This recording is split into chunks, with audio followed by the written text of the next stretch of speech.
Hello guys, ये video आपको अच्छी लगे तो वीडियो को लाइक करना, शेयर करना एंड सब्सक्राइब करना। चलो ये वीडियो यहाँ पर स्टार्ट करता हूँ मैं। फर्स्ट सीन की स्टार्टिंग में हमें ये दिखाया जाता है कि जो उनका बॉस होता है फॉक्स गैंग का, वो कहता है कि है ना, ये तुम क्या कर रहे हो, तुम्हें मेरी बात अच्छे से माननी चाहिए और है ना यहाँ पर कोई भी लफड़ा फसाद नहीं करना चाहिए और तुम लू फेंग को नहीं मार पाए हो, तुम्हें उसको कैसे भी करके ख़त्म करना है और तुम हाथ पीछे करके और अपना सिर झुकाकर मेरी बातों को मानो।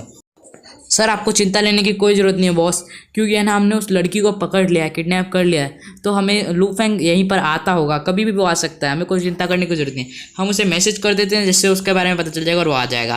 फिर वो कहता है हाँ ठीक है तुम सही कह रहे हो, और है ना फिर वो बोलता है यस सर, और फिर वो वहाँ से चला जाता है। फिर वो कहता है लू फेंग, इसका नाम ही मुझे अजीब लगता है, मैं इसे मार ही दूंगा, मेरे पास बहुत सारे प्लान है।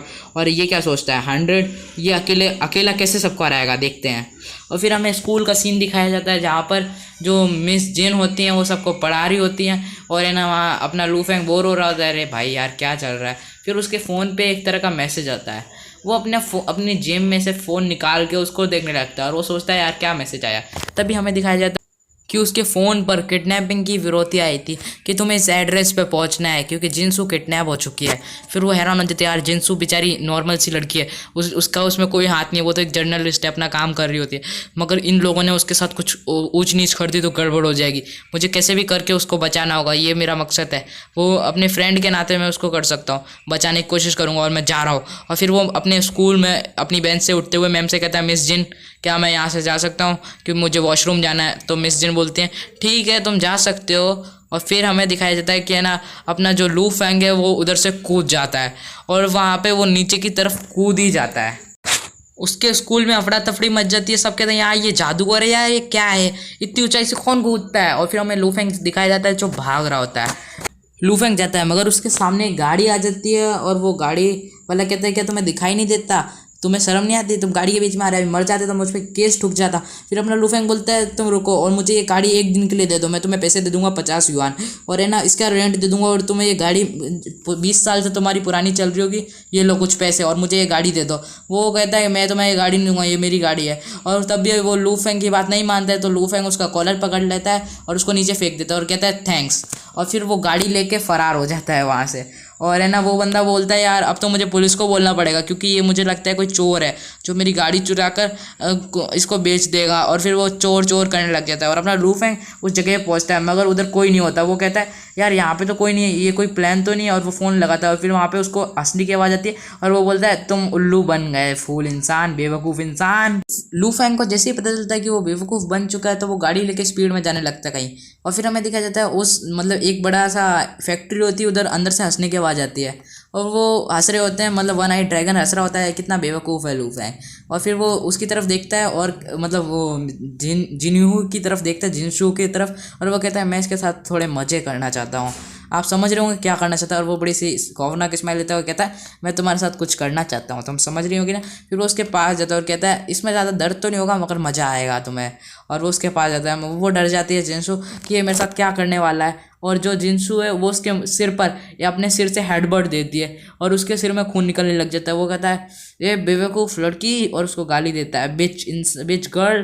फिर वो जो है ना शार्क, ग्रेट वाइट शार्क का वो कैप्टन होता है, वो कहता है तुम ये काम मुझे करने दो, तुम यहाँ से जा सकते हो। और फिर वो वहाँ से चला है, मैं इसको अच्छा लाइसेंस पढ़ाऊंगा। और फिर वो कहता है ठीक है तुम जाओ, और फिर वो जाता है। और है ना जो वो शार्क टीम का लीडर है वो उसके इधर चेस्ट पे हाथ मारते हुए कहता है मैं तुम्हारे साथ मज़े करूँगा, मेरे सिवा कोई नहीं मज़े कर सकता। और वो रोने लग जाती है क्योंकि है ना, और फिर वो उसका मोजा उतार लेता है और वो कहता है कि मैं अब यहाँ से स्टार्ट करूँगा तुम्हारे पैरों से, तुम्हें अच्छा तो लगेगा ना क्योंकि तुम्हारे साथ आज करने वाला कोई नहीं है मेरे से। और वो अपनी बेल्ट उतार के फेंक देता है, पीछे की तरफ फेंकने लगता है और वो कहता है मैं तुम्हारे साथ फक करूँगा, और बड़ा खुश हो रहा होता है मन में। मगर फिर वहाँ पे अपना लू फेंग की एंट्री होती है और लू फेंग उसकी बेल्ट पकड़ लेता है। वो कहता है क्या तुम इसके साथ ऐसा करोगे, और एक लड़की के साथ, तुम्हें शर्म नाम की चीज़ भी है, तुम्हें अच्छी क्वांटिटी मैं तुम्हें अभी बताता हूँ तुम्हें क्या अब तुम्हारे साथ क्या होगा। और फिर वो बोलता है कि ना तुम ही लू फेंग हो ना, मैं तुम्हारे बारे में बहुत सुना है, तुम बहुत पावरफुल इंसान हो। फिर वो कहता है हाँ तुमने मेरे बारे में सुना होगा और मेरे बारे में सबको पता ही रहता है। फिर वो है ना अपनी हुड उतारता है जो उसने पहन रखी थी, वो कहता है आज मैं तुम्हें अपना फेस दिखाता हूँ और तुम मुझे ग्रेट वाइट शार्क के कैप्टन कह सकते हो क्योंकि इसमें कोई बुराई की बात नहीं है। फिर अपना वो है ना बोलता है कि मैं कितने दिनों से मैंने फ़ाइट नहीं किया, मुझे बड़ा अच्छा मर्डर इंटरेस्ट आ रहा है। वो कहता है अच्छा तुम्हें ऐसी बात है, चलो ठीक है आज मेरे साथ फाइट कर लो। फिर वो थोड़ा डर जाता है कि ना इसने मुझे अचानक से फाइट के लिए चैलेंज कैसे कर दिया। तुम्हें क्या पता मेरी पैंट में एक ऐसा रिमोट रखा हुआ है, उसको बटन दबाते ही 100 लोग इधर आ जाएंगे तुम्हें मारने के लिए, और तुम मुझे नहीं लगता उन 100 लोगों से जीत पाओगे क्योंकि वो एक प्रोफेशनल फाइटर्स हैं, तुम नहीं जीत पाओगे। और फिर वो उस अपनी जेब में हाथ डालने के लिए तैयार हो जाता है और जेब में हाथ डालने लगता है, मगर अपने लू फेंग की नज़र पड़ती है और अपनी फुल पावर प्रोटेक्शन से वो स्पीड में जाता है और उसका जो पैंट है उतना उतना फाड़ देता है और अपना जो वो उठा लेता है मगर एक रिमोट, और वो कहता है ये रिमोट है ना तुम इसके बारे में बात करते हो, और वो कहता है अब मैंने इसको तोड़ दिया, अब तुम्हें अच्छा मर्डर इंटरेस्ट आएगा। और है ना वो कहता है मुझे आज पहले यार किसी खूनी की फीलिंग आ रही है और या तो मैं मर जाऊंगा, मुझे इतना लगता है क्योंकि मैं इसकी पावर के बराबर का नहीं हूँ, लगता है 10 राउंड तक भी टिक जाऊँ वही बड़ी बात है, ये मुझे अपने एक ही पंच में ढेर कर देगा। और वो वहाँ पे फ्रीज हो जाता है। अपना लू फेंग अपनी पावर अनलिश करके उसके पास आने लगता है। वो कहता है ये मुझे कुछ ज़्यादा ही खौफनाक लग रहा है और मैं इससे डर रहा हूँ क्योंकि ये बहुत पावरफुल है और मेरे को सांस लेने में भी दिक्कत हो रही है। वो घुटनों के बाद गिर जाता है। अपना लू फेंग कहता है क्या तुम्हें बस इतनी हिम्मत है, तुम किस बात के ग्रेट वाइट शार्क के कैप्टन हो, तुम में तो कोई पावर ही नहीं है। और फिर है ना वो उसकी तरफ दिखाया जाता है कि वो मर चुका होता है, मरा नहीं बेहोश ही हुआ होता है। और लू फेंग कहता है ये भी कमज़ोर है, अब मैं इसको बचा सकता हूँ जिनसू को। ये बातें वो कह ही रहा होता है, फिर उसका ध्यान जब वो बोलता है अरे मेरे से गलती हो गई मैं तुम्हें अभी खोलता हूँ, और वो उसकी चेस्ट पे फिंगर मारता है और कहता है तुम सही हो, ये मेरे लिए बहुत अच्छी की बात है। और उसकी मुंह की पट्टी खोलता है। वो कहती है जिनशू तुम्हारी वजह से आज मेरी जान बच गई, थैंक यू लू फेंग। लू फेंग बोलता है ये मेरा फ़र्ज़ था, तुम मेरी फ्रेंड होने के नाते मैं इतना तो कुछ कर ही सकता था। फिर उसके फ़ोन पे एक रिंग बजती है और वो फ़ोन रिंग नहीं बजती, फिर वो एक फ़ोन लगाता है किसी को शायद तक, और वो फ़ोन एक मतलब कौन है, लड़का है या लड़की इतना मुझे नहीं पता, और वो फ़ोन उठाता है। वो कहता है मास्टर क्या हुआ, आपने बड़े दिनों बाद फ़ोन लगाया। और वो बोलता है कि है ना आपको मेरी कोई मदद चाहिए तो बताओ, मैं आपकी कोई भी मदद करने के लिए तैयार हूँ। वो बोलता है अच्छा आप बॉस बोल रहे हो, अरे मेरे को पता नहीं था, सॉरी बॉस। और फिर वो बोलता है कि ना तुम्हें ये काम करना है, इतना इतना काम तुम कर दोगे। वो कहता है हाँ हाँ मैं ज़रूर कर दूंगा, ये मेरे लिए कोई प्रॉब्लम की बात नहीं, मेरे लिए कोई बड़ी बात नहीं है। फिर हमें वो बोलता है मैं 5 सेकंड के अंदर इतना काम तो कर ही दूंगा। फिर हमें दिखाया जाता है कि ना जो वो अपना जो लू फेंग है उसकी रस्सी खोल देता है जिनशू के, और वो कहता है तुम अब कम्प्लीटली फ्री हो। और अब फिर वो कहती है क्या तुम जा रहे हो उन लोगों से बाहर, वो बहुत सारे होंगे और वो तुम्हें मार सकते हैं मगर, और वो तुम्हें हर्ट करेंगे और 100 लोग हैं, तुम 100 लोगों को नहीं हरा पाओगे। फिर वो लू फेंग कहता है नहीं 100 लोग कोई बड़ी बात नहीं है, हमें अपने ऊपर भरोसा रखना चाहिए और अपनी पावर्स पे भरोसा रखना चाहिए और अपन 100 क्या 1000 लोगों को भी हरा सकते हैं। फिर हमें टैंग जेंग का जगह का सीन दिखाया जाता है जहाँ पे टैंग जेंग या दूसरे 2 बच्चे बातें कर रहे होते हैं कि ना अब मैं तुम्हारे साथ फाइट कर सकता हूँ, तुम एक स्ट्रॉन्गेस्ट बंदे हो। फिर वो कहता है मैं स्ट्रॉन्गेस्ट नहीं हूँ, जो किंग ऑफ हेल है वो सबसे ज़्यादा हाई रैंकिंग पे है। वो पूछता है कि किंग ऑफ हेल मतलब क्या होता है। वो बोलता है कि ना किंग ऑफ हेल वो होता है जो 100 लोगों को अकेले हरा दे, और वो इतना पावरफुल है, मुझे तो ऐसा लगता है जेंग वेंग ये वो इतना पावरफुल है कि ना 100 लोगों को अपनी चीते की रफ्तार में हरा दे। वो कहता है इतनी पावर होती है क्या उसमें। फिर हमें दिखाया जाता है कि ना जो वहाँ पे कहीं कुटाई चल रही होती है बहुत बुरी, और हमें वही दिखाया जाता है लू फेंग के सामने 100 लोग आ जाते हैं, सब उनसे फाइट करने लग जाते हैं लू फेंग से। अकेला लू फेंग होता है, लू फेंग सब में मार रहा होता है, किसी को लात मार रहा होता है तो किसी को पंच मार रहा होता है, और कोई उस पर कोई अटैक करता है, उन सब के पास औजार होते हैं मगर अपना लू फेंग के पास अपने हाथ पैर ही होते हैं। उसके वो ही है किंग ऑफ हेल, ये अपन को पता है मगर उसको उन बंदों को नहीं पता। फिर वो उनको मारने लगता है बहुत बुरी तरीके से, मगर वन नाइट ड्रैगन कहता है इसे बहुत मारो, कैसे भी करके इसको जिंदा मत छोड़ना, हमारे बॉस ने कहा है कि इसे मार देना है, इतना तो हम कर ही सकते हैं। फिर वो सारे लोग भागते हैं लू फेंग की तरफ, मगर फिर वो बंदे कहते हैं कि पता नहीं हम इसे मार भी पाएंगे या नहीं पाएंगे, ये बहुत पावरफुल लग रहा है, और वो किल लू फेंग करके चिल्लाते हैं। और फिर वो कहते हैं हमें इसे कैसे भी करके मारना होगा, ये हमारा मकसद है। और फिर वहाँ पे वो एक बंदा आता है, वो उसके हाथ में गन होती है, वो कहता है कि ना तुम आ गए, वो कहता है हाँ हम आ गए, ये वो बोलता है जरूर ब्लैक बियर्स इधर आ चुके हैं। तभी अपना लू फेंग वन नाइट ड्रैगन के पास जाते हैं, हम बड़े दिनों बाद मिल रहे हैं। तो और है ना वहाँ पे कुछ बंदे आते हैं, वो कहते हैं लू फेंग हम तुम्हें हेल में भेज देंगे। और फिर अपना लू फेंग उस बंदे में एक मुक्के में ही उसकी तलवार भी गिर जाती है और वो भी गिर जाता है, वैसे ही बूढ़ा लग रहा था, और वो दीवार में घुस जाता है अंदर तक। और अपना लू फेंग बहुत अपनी पावर अनलिश करता है, तो जो किंग ऑफ हेल है वो वहाँ से भाग जाता है। वो लू फेंग उससे कहता है अरे तुम भाग किधर रहे हो, कहाँ जा रहे हो। वो कहता है नहीं मुझे किसी बात नहीं करनी, मुझे जाने दो। और फिर वो वहाँ से जाने लगता है। फिर वो किसी से टकरा जाता है, वो और कोई नहीं ब्लैक बियर होता है। वो उससे कहता है यही लू फेंग है ना, इसे ही मारने का काम मिला है ना मुझे, मैं 4 ग्रेट बियर्स में से एक हूँ। वो कहता है हाँ ठीक है, आप प्लीज़ इसको मार दीजिए जल्दी। फिर वो लूफेंग के सामने खड़ा हो जाता है। वो कहता है तुम बहुत इंप्रेसिव हो, तुमने इतने लोगों को मारा।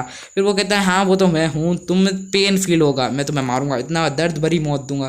फिर वो कहता है क्या तुम मुझे मारोगे, इतनी तुम्हारी हिम्मत है? फिर अपना लूफेंग कहता है कि हाँ मुझ में इतनी हिम्मत है, मैं अपना फेमस हूँ इतना ज़्यादा, तो मैं तुम्हें हरा ही दूंगा। फिर वो 4-5 अपने ब्लैक बियर्स अपने गुंडों से कहता है कि मिसाइल छोड़ो, और वो सारे बंदे अपने लूफेंग की तरफ मिसाइल छोड़ते हैं। अपना लूफेंग को सोचता है कि ना अब ये मिसाइल छोड़ रहे हैं, मुझे बचना होगा। फिर अपने लूफेंग के सामने एक मिसाइल आता है, मगर अपना लूफेंग उस मिसाइल को डॉच कर देगा, अपन को पता है। और है ना वो बंदा कहता है इस पर और ज़्यादा मिसाइल छोड़ो, कैसे भी करके बच ना पाए, मगर अपना लूफेंग उस बहुत आराम से उसको डॉच कर देता है। ये जैसे उसके लिए बच्चों का खेल हो। ब्लैक बियर्स की टीम का बंदा हैरान हो जाता है, इतनी आसानी से ये मेरे पीछे कैसे आ गया और इतनी जल्दी डॉच कैसे कर लिया। फिर बोलता है लूफेंग मैं तुम्हें छोड़ूंगा नहीं, तुम वैसे कितनी पावरफुल हो, मैं तुम्हें हरा के रहूँगा। और वो फिर अपने वहाँ के सारे बंदे हैरान हो जाते हैं। वो सोचते हैं ये बहुत डरावना भी है और बहुत पावरफुल भी है, अब मुझे नहीं लगता बॉस इसे हरा पाएंगा। और बॉस उनका जो बॉस है ब्लैक बियर, वो उनकी तरफ एक पंच मारता है लूफेंग की तरफ। लूफेंग अपना एक पंच यूँ सामने करता है और उसको मतलब डिफेंस कर लेता है। और फिर वो कहता है कि बस तुम में इतनी ताकत है, तुम्हें दर्द मिलेगा, दर्द, मौत की दर्द। वो सोचते हैं यार ये पता नहीं कैसी बातें कर रहा है। वो कहता है तुम अब इस पंच से नहीं बचोगे, खाओ, तुम्हें आर्गूमेंट करने का बहुत ज़्यादा शौक है, अब इसका टेस्ट चखो, इसका टेस्ट कैसा है। और तभी अपना लूफेंग अपने एक हाथ से उसको रोक लेता है और उसके हाथ को मरोड़ देता है और वो रोने लग जाता है। वो कहता है अरे मेरे को छोड़ दो, मेरा हाथ ऐसे रोने लग जाता है। और फिर अपना लूफेंग बोलता है अब तुम्हें कुछ पूछना है या अब दर्द? और फिर वो कहते हैं नहीं मुझे कुछ नहीं पूछना, प्लीज़ मुझे मेरे हाथ को छोड़ दो, मेरे को बहुत दर्द हो रहा है। वहाँ के सारे गुंडे जो हैरान हो जाते हैं यार इतने ब्लैक बियर्स को इतना बुरा मारा कि वो रोने लग गया। फिर वो कहता है इसको मारो, इस पर गन शूट करो। वो वन आई ड्रैगन कहता है, सारे बंदे उस पर गन शूट करने वाले कर देते हैं, मगर जो अपना लूफेंग है वो अपने सामने ब्लैक बियर को लगा देता है, जिससे वो बच जाता है और उसका डिफेंस हो जाता है। और ब्लैक बियर बोलता है तुम सब बेवकूफ़ हो। फिर अपना लूफेंग, फिर अंधेरा छा जाता है, मतलब धुआं छा जाता है। वहाँ की सारी पुलिस फोर्स सो बोलती है, मतलब पुलिस फोर्स क्या, गुंडा फोर्स वो बोलती हैं अरे यार मुझे बहुत डर लग रहा है, मुझे अपनी मम्मी की याद आ रही है, भगवान ये बचा लेना, मैं घर पे पहुँच पाऊँ या नहीं पहुँच पाऊँ। फिर वो सब देखते हैं कि वहाँ पे अपना लूफेंग जिंदा होता है और वो कहता है तुम आ गए, मैं तुम्हारा इंतजार करता है। और वह सब अब लूफेंग पे गोली वापस शूट करने लग जाते हैं, मगर अपना लूफेंग कौन सा कम था, वो उनको गोलियाँ शूट करने देगा। वो एक के बाद पलक झपकते की स्पीड में वो उन सबको ख़त्म कर देता है। उन सब के ख़त्म होने पर जो है ना, जो 2-3 बंदे और भी बचते हैं उन सबको भी ख़त्म कर देते हैं। वो कब कहते हैं अरे हम इसको कभी नहीं हरा पाएंगे और हमारी गन्स तो कोई बकवास है। और फिर वो लूफेंग कहीं पे जाके खड़ा होता है और कहता है तुम में इतनी पावर नहीं है कि तुम मुझे हरा सको। और है ना फिर वो बोलता है मुझे भी पता है कि तुम एक नॉर्मल इंसान हो। और फिर वो दोस्त है कि ना वन नाइट ड्रैगन की तरह है, और वो मुड़ के देखता है कहीं तो वो वन नाइट ड्रैगन वहाँ से भाग रहा होता है। तो वो सोचता है ये भाग जाए, मैं इसको भागने थोड़ी दूंगा। फिर वो कूदता है, एक जंप लगाता है और वन नाइट ड्रैगन के सामने आ जाता है। और वो कहता है तुम किधर भागने की सोच रहे थे, किधर पतली गली में निकल रहे थे। फिर वो कहता है कि मुझे माफ़ कर दो भगवान प्लीज़, तुम बहुत दयालु हो, तुम वो हो ये हो। तो और फिर वो कहता है मुझे पता है तुम जिंदा बचने के लिए ऐसा कह रहे हो, मगर मैंने तुम्हें पता है क्यों नहीं मारा। और फिर वो कहता है क्यों नहीं मारा, क्योंकि है ना मुझे तुम ठीक लगे, मैंने तुम्हें पहले ही बहुत कूटा था और पहले तुमने बहुत बुरे बुरे काम किया, इसका तो मैं तुम्हें छोड़ूँ भी नहीं, मगर तुम्हें मैं छोड़ देता हूँ। तुम अपना कोई स्पेशल मूव दिखाओ जिससे मैं तुम्हें छोड़ सकूँ। और है ना उसके लिए ज़्यादा कुछ नहीं करना, बस तुम्हें अब मुझ पर अटैक करना है, कौन से स्पेशल मूव से करते हो। फिर हो सकता है ये अच्छा मौका है, इन पर मैं इस पर स्पेशल मूव से अटैक करता हूँ और मेरा पावरफुल अटैक्स है। और फिर वो दूर जाकर एक जंप लगाता है और वो कहता है फ्लावर डार्ट्स अटैक। और वो अटैक का बहुत ज़्यादा ही वो उसके पास जो डार्ट्स होते हैं उनसे उस पर करता है, मगर वो बोलता है लूफेंग गो टू हेल, तुम हेल पे जाओ। और फिर बोलता है ये तो बहुत इंप्रेसिव है और वो भाग जाता है। उसको पता रहता है कि है ना लूफेंग बच गया होगा वापस। और है ना फिर वो बोलता है कि है ना आज मैं यहाँ पे रुका तो मैं ज़िंदा नहीं बचूंगा। फिर हमें दिखाया जाता है वो हैरान हो जाता है क्योंकि उसके सामने लूफेंग आ जाता है और उसके सिर में एक ड्राफ्ट मारता है और है ना उसको ख़त्म कर देता है। उसकी कहानी यहीं पर मर चुका है शायद तक। और फिर लूफेंग बोलता है अब मुझे यहाँ से जाना चाहिए, अब मेरा धन्यवाद। और फिर वो वहाँ से जाने लगता है और वो उसके हमें दिखाई देता है उसके सिर में पड़ चुका होता है ड्राफ्ट। तुमने अच्छी कोशिश करी, अपना लूफेंग बोलता है। फिर वो उसके पास जाता है जिनशू के पास, और वहाँ पे जिनशू नहीं वो वाइट शार्क का बंदा होता है, वहाँ पे वो जाता है एकदम अजीब तरीके से और वो जिनशू को आवाज़ देता है। तो वो आवाज़ जो वाइट टाइगर वाइट शार्क है वो भी सुन लेता है और जो जिनसू है वो भी सुन लेती है। पीछे मुड़ के देखते हैं तो लूफेंग होता है। लूफेंग बोलता है अरे क्या कर रहे हो तुम, और जो है ना जिनसू है वो लूफेंग को गले लगा लेती है और कहती है मुझे बहुत चिंता हो रही थी तुम्हारी, मगर अपना लूफेंग बोलता है तुम्हें चिंता करने की कोई जरूरत नहीं, मैंने सबको खत्म कर दिया, अभी 5 मिनट में पुलिस फोर्स यहाँ पे पहुँचती है, तुम चिंता मत करो। मगर जो वाइट शार्क का कैप्टन था वो बोलता है मुझे मत मारो बॉस बॉस। वो फिर वो दोनों हैरान हो जाते, वो सोचते अरे यार भीख क्यों मांग रहा है, और फिर वो कहते हैं हाँ हम तुम्हें छोड़ देंगे, मैंने पता है तुम्हें ज़िंदा क्यों छोड़ा। फिर वो बोलता है मुझे नहीं पता, आप दयालु हो, आप महान हो, इसलिए आपने मुझे जिंदा छोड़ दिया। फिर वो कहता है नहीं, मैंने तुम्हें इसलिए छोड़ा कि तुम कभी किसी को परेशान नहीं करो, और अभी तुम्हें जेल जाना है, और तुम एक ग्रेट फाइटर हो, मैं ग्रेट फाइटर की ऐसा नहीं कर सकता। और फिर वो कहता है यस बॉस। वहाँ फिर हमें दिखाया जाता है वहाँ पे पुलिस आ जाती है, तो वहाँ पर फिर वो जो है ना जिनसू है वो कहती है फिर उसके गले ही लगा दिया होता है। फिर वो कहता है मुझे अब यहाँ से जाना होगा क्योंकि मेरे को अभी पुलिस फोर्स के किसी भी चक्कर में नहीं चला, वैसे ही मेरे बहुत चक्कर चल रहे हैं, मुझे किसी ने पकड़ लिया तो बहुत बड़ी गड़बड़ हो जाएगी, मुझे कोई छुड़ाने वाला भी नहीं है। और फिर वहाँ पे जो है ना वो जो ग्रेट वाइट शार्क का है वो सिर पटक रहा होता है। फिर वहाँ पे पुलिस आ जाती है, वो कहती है सब फ्रीज हो जाओ, यहाँ पे खड़े रहना, कहीं हिलना मत। मगर फिर वो लूफेंग का नाम लेने वाली होती है जिनसू, मगर उधर मुड़ के देखते तो लूफेंग नहीं होता, वो वाइट शार्क वाला बस सिर पटक रहा होता है। और वो सोचती है हाँ ये जहाँ से जा चुका है। अपना लूफेंग को वो देखती है और वहाँ के पुलिस फोर्स बोलते हैं हमने यहाँ पे समय रहते रेस्क्यू सबको कर लिया। और वो सब बोलते हैं जिनसू आप ठीक तो हैं, आपको कोई प्रॉब्लम तो नहीं। वो जिनसू बोलते हैं हाँ मेरे को कोई प्रॉब्लम नहीं। और वो जो वाइट शार्क का है वो बोलता है ये भगवान अच्छा किया तुमने मुझे बचा लिया, और वो हंस रहा होता है। और अपना लूफेंग बोलता है मुझे याद है पहले ज़माने में जब मैं पहला वाला लूफेंग था तो मैं बहुत पावरफुल और पहले भी था और अभी भी हूँ, और पहले मैं किसी पे रहम नहीं खाता था और किसी को ज़िंदा नहीं छोड़ता था। ये पहला मेरा मकसद था और मैं किसी को ज़िंदा छोड़ दूँ ऐसा हो नहीं सकता। और मैं पहले एक किलर था बहुत बड़ा, और मेरे सामने बड़ा किलर आ जाए मैं उसको ज़िंदा नहीं छोड़ता था। ये मेरी पहली ज़िंदगी का पास्ट का सीन है, मुझे याद है। मगर अब ये जो नई ज़िंदगी मिली है मुझे, इस नई ज़िंदगी में मुझे ना ज़्यादा फाइट करनी है ना ज़्यादा कुछ ऐसा करना है, मेरे को एक नॉर्मल इंसान की तरह जीना है, क्योंकि मैं एक काइंड पर्सन हूँ और एक ज़्यादा कुछ नहीं, उससे ज़्यादा मैं कुछ नहीं हूँ। और मैं वैसे ऐसे ही रहना चाहता हूँ हमेशा, और नॉर्मल ज़िंदगी जीना चाहता हूँ। और हमें ये देखा जाता है वो गाड़ी लेके चला जाता है और मुझे अपने घर जाना चाहिए, एपिसोड खत्म हो जाता है। ये वीडियो आपको अच्छी लगी हो तो वीडियो को लाइक करना, शेयर करना, सब्सक्राइब करना। Thanks to watching.